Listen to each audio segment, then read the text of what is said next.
Hello friends. अपन Bihar board YouTube class में आप लोगों की स्वागत है। आज हमारा ये सेकंड पार्ट है इकोनॉमिक्स का। हमारे जो चैप्टर था वो था अर्थव्यवस्था एवं इसके विकास के इतिहास। और हम लोग पिछले क्लास में इससे जो भी संबंधित बेसिक क्लास थी उससे हम लोग बता दिए थे। आज हम लोग पढ़ेंगे किसके बारे में, मानव विकास रिपोर्ट के बारे में। तो मानव विकास रिपोर्ट जिसे ह्यूमन डेवलपमेंट इंडेक्स कहते हैं, जो विश्व में यूएनडीपी के द्वारा जारी किया जाता है। एक संस्था जिसका नाम है यूएनडीपी, जो पहली बार 1990 में ये जारी किया गया था। और दूसरी एक हमारी और संस्था है जिसका उस संस्था का नाम है HDR, जो अप्रैल अप्रैल 2002 में जारी किया गया था। अप्रैल 2002 में जारी किया गया था। इस आधार पे भारत के जो बिहार राज्य है और उत्तर प्रदेश और ये सब जो राज्य मध्य प्रदेश है जिसे बीमारू राज्य घोषित किया गया था, लेकिन केरल को इसे बाहर के दर्जा दिया गया था। क्वेश्चन आता है कि मानव विकास रिपोर्ट है जो किस आधार पर तैयार किया जाता है। तो ये तीन चीज़ों पर तैयार किया जाता है: शिक्षा, स्वास्थ्य एवं जीवन प्रत्याशा के आधार पर भारत में हर साल यूएनडीपी के द्वारा मानव विकास सूचकांक जारी किया जाता है। और इसी सूचकांक के आधार पर बिहार राज्य को बीमारू राज्य कहा गया था। और ये हमेशा इसकी जो डेटा होता है जीरो से एक के बीच में होता है। जीरो से एक के बीच में इसकी क्या होती है, मान्यता है, जो एक गणितीय आंकड़ा है जो काफ़ी इंपॉर्टेंट होता है हमारे एग्जाम की दृष्टि से। तो हमारा दूसरा चैप्टर क्या है, नीति आयोग, जिससे आप जानने का प्रयास करेंगे। नीति आयोग कहने का मतलब कि वो योजनाओं का कोई भी राष्ट्र या राज्य अपनी प्राथमिकताओं के आधार पर संसाधनों को नियोजित करने की प्रक्रिया को आर्थिक नियोजन कहते हैं। क्या उसे बोलते हैं, आर्थिक नियोजन। और आर्थिक नियोजन को नियोजित करने के लिए भारत सरकार के द्वारा नीति आयोग का गठन किया गया था, जिससे पहले योजना आयोग के नाम से जानते थे। यानी क्वेश्चन आता है कि योजना आयोग का गठन कब हुआ था। तो योजना आयोग का गठन 6 मार्च योजना आयोग का गठन 6 मार्च और योजना आयोग का गठन, तो इसका गठन हुआ था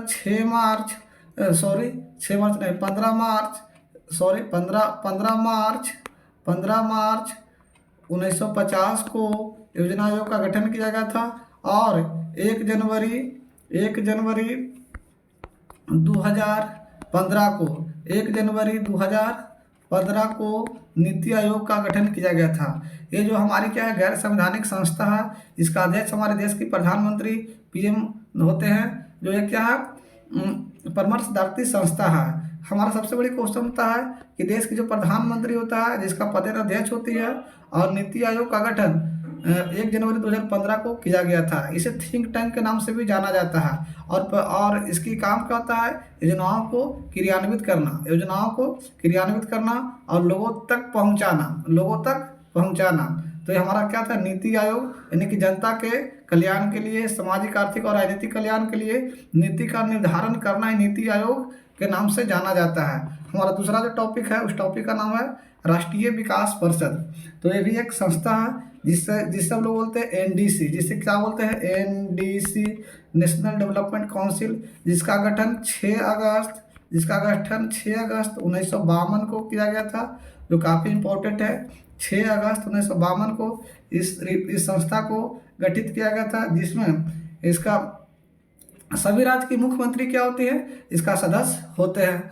तो ये भी आप लोगों को समझ में आ गया होगा। इसके अलावा हमारा जो एक टॉपिक है, क्वेश्चन है कि आर्थिक नियोजन क्या, जो हमने पिछले टॉपिक पे हम लोग समझाए थे कि राष्ट्र की प्राथमिकताओं के आधार पर एक निश्चित अवधि के अंतर्गत उपलब्ध संसाधनों का नियोजित करना ही आर्थिक नियोजन कहलाता है। यानी कोई भी राष्ट्र अपनी प्राथमिकताओं के आधार पर संसाधनों का नियोजित करने की जो प्रक्रिया होता है उस प्रक्रिया को आर्थिक नियोजन कहते हैं। इसी को नियोजित करने के लिए भारत सरकार के द्वारा योजना आयोग का गठन किया गया था। कब, तो 15 मार्च 1950 को योजना आयोग का गठन किया गया था। तो ये क्वेश्चन हमारे एग्जाम में कई बार पूछ लिया जाता है। इसके अलावा क्वेश्चन क्या आता है कि योजना आयोग, भारत की प्रधानमंत्री योजना आयोग का क्या होता है, पदेन अध्यक्ष होता है। यानी प्रधानमंत्री बनते ही वह योजना आयोग के क्या होते हैं, अध्यक्ष हो जाते हैं। इसके अलावा नीति आयोग के द्वारा भारत सरकार द्वारा एक नया संस्थान है जिसे योजना आयोग के स्थान पर बनाया गया है। ये भारत की एक नई संस्था है जिसे बोलते हैं नीति आयोग, जो योजना आयोग के स्थान पर ही बनाया गया है। क्वेश्चन आता है कि नीति आयोग का पूरा नाम क्या होता है, तो national institute for transforming India, जिसे बोलते हैं राष्ट्रीय भारत परिवर्तन संस्थान, जिसे नीति आयोग के नाम से जानते हैं। इसे हम लोग समझा दिए थे कि राष्ट्रीय विकास परिषद क्या है। तो राष्ट्रीय विकास परिषद की गठन कब हुआ था, जिसे एनडीसी कहते हैं, जिसका गठन 6 अगस्त 1952 को किया गया था। 6 अगस्त 1952 को इसकी गठन किया गया था। आर्थिक नियोजन हेतु राज्य सरकार तथा योजना आयोग के बीच तालमेल तथा सहयोग के वातावरण बनाने के लिए इसका गठन किया गया था, जिसमें सभी राज्य के मुख्यमंत्री इसके पदेन सदस्य होता है। जो काफी क्वेश्चन इंपॉर्टेंट होता है कि नीति आयोग के अंतर्गत, नहीं सॉरी, एनडीसी के अंतर्गत सभी राज्य की मुख्यमंत्री क्या होता है, इसकी पदेन सदस्य होता है।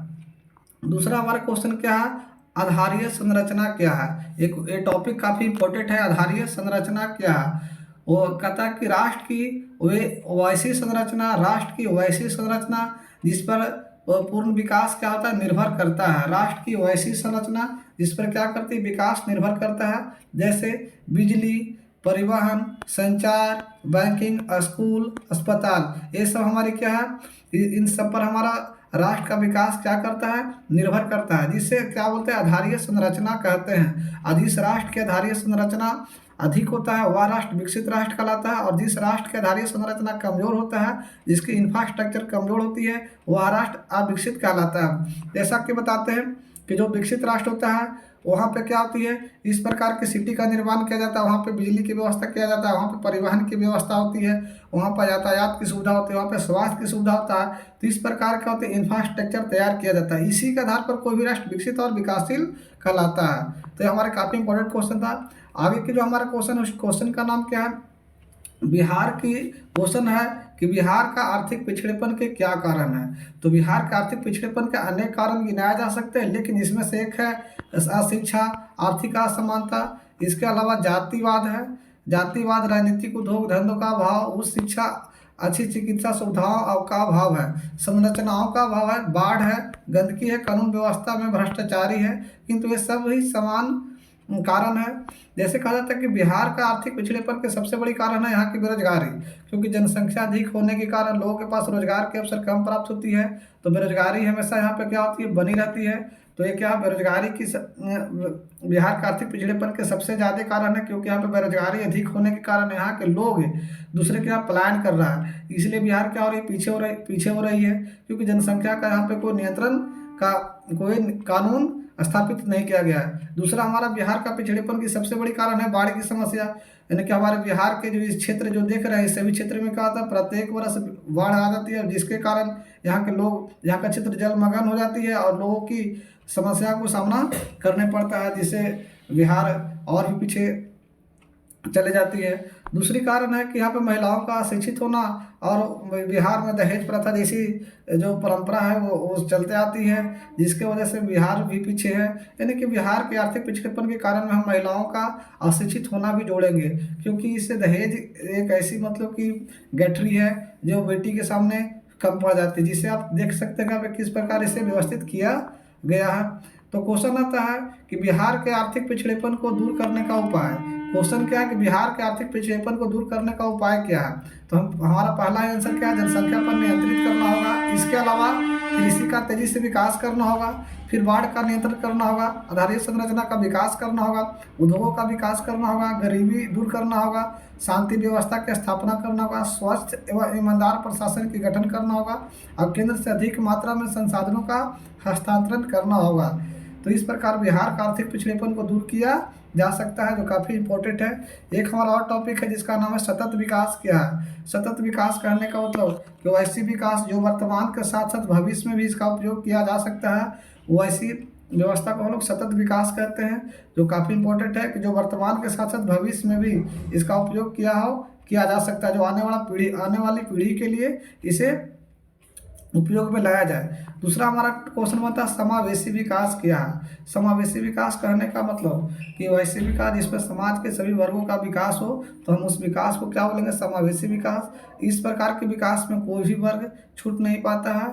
तो काफ़ी इंपॉर्टेंट है, आप लोग चाहे तो इस पीपीटी से अपना नोट्स बना सकते हैं अपने कॉपी में, हमारे दृष्टि से बहुत बेहतर तरीक़ा से मैं इस टॉपिक को क्लियर किया हूँ। इसके अलावा आज की जो हमारा टॉपिक है जो छूट रहा था, जिससे अगले चैप्टर में मैं पढ़ाने का प्रयास करूँगा, लेकिन यहाँ पे आप इसे समझ लेंगे जो काफ़ी इम्पोर्टेंट है। जिससे मतलब कि जिसे बोलते हैं आय क्या होती है। हाँ, तो हम लोग इसी की बात कर रहे हैं कि आर्थिक विकास की माप एवं सूचकांक। तो इस आधार पे हम क्या बोलेंगे, आय किसे कहते हैं। तो जब कोई भी व्यक्ति शारीरिक या मानसिक रूप से काम करता है, उस काम के बदले जो भी क्या होती है उसकी जो मेहनत एवं मजदूरी प्राप्त होता है, उस मजदूरी को हम उस व्यक्ति की आय कहते हैं। लेकिन यहाँ पे क्वेश्चन है राष्ट्रीय आय क्या है। यहाँ पे क्वेश्चन क्या है, राष्ट्रीय आय क्या है। तो किसी देश की भौगोलिक, किसी देश में एक वर्ष में, किसी देश में क्वेश्चन क्या है, राष्ट्रीय आय क्या है। तो यहाँ पे समझना होगा कि किसी देश में एक वर्ष के अवधि में उत्पादित किया गया कुल वस्तु एवं सेवाओं की जो मौद्रिक मूल्य होता है, उस मूल्य को हम क्या बोलते हैं, राष्ट्रीय आय कहते हैं। तो ये काफ़ी हमारे लिए इंपॉर्टेंट होता है। दूसरी क्वेश्चन क्या है, प्रति व्यक्ति आय क्या है।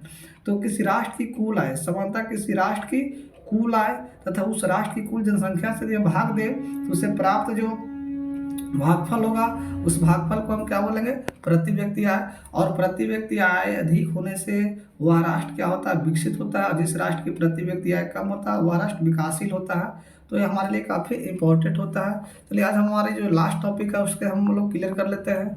हमारा लास्ट टॉपिक क्या है, क्योंकि क्वेश्चन बन भी सकता है कि बिहार में जातीय समीकरण काफ़ी मजबूती के साथ काम करती है। तो कहता है कि भारत का पहला ऐसा राज्य है जो बिहार, जहाँ पे जातीय जनगणना रिपोर्ट जारी करने वाले जो पहला राज्य कौन है, बिहार। और इस रिपोर्ट के आधार पर सभी जाति की जनसंख्या को क्या किया गया, आंकड़ा तैयार किया गया, जिसमें से कहा जाता है कि जो हमारी यादव जाति है जिसकी जनसंख्या रिपोर्ट यहाँ पे दिया गया है। तो आप लोग इस रिपोर्ट को देख के सभी आंकड़ा को आप समझ सकते हैं। तो इस प्रकार हमारे टॉपिक समाप्त होता है। तो चलिए धन्यवाद। अब हम लोग नेक्स्ट चैप्टर में मिलेंगे। यदि आपको क्लास अच्छा लगता है तो आप लोग इसे दोस्तों के साथ शेयर करें, हमारे चैनल को सब्सक्राइब कर लें। और इसके बाद हम लोग जो हमारा जो सेकंड पार्ट है उस सेकंड पार्ट को लाने का प्रयास करेंगे। तो चलिए धन्यवाद।